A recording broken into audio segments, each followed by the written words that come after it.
helping the earth and like not throwing away too much.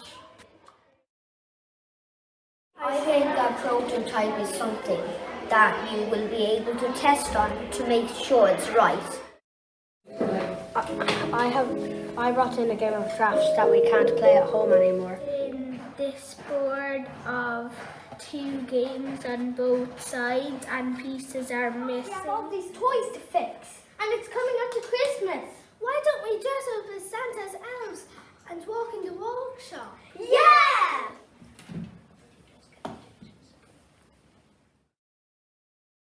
Well, you can't choose the colour what you want the 3D printer to make them, so you have to do them in like different shapes. We fixed the missing pieces for Ludo and Snakes and Ladders. We used a ruler to measure the circles on Ludo to see how big we would need to make them.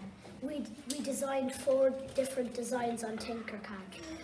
I have a game of drafts at home and some of the pieces are missing and I really want to play it. One was our prototype and we measured it and then we got a cylinder and we duplicated it for the right size and then we got 12 stops. Because we didn't have any other colour and we only had one colour, we decided to put a new shape. We printed out our pieces so now we can have a game of drafts.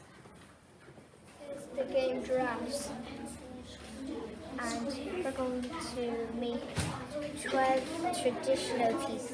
We measured and we put out our prototype.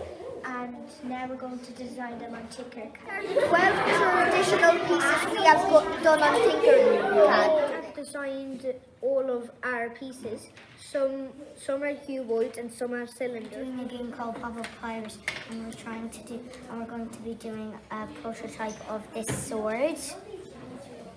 And we've measured these holes here and we've measured the sword. First print, and we got the right length right, but we just need to double it because it was too thin. This is my Pokemon toy.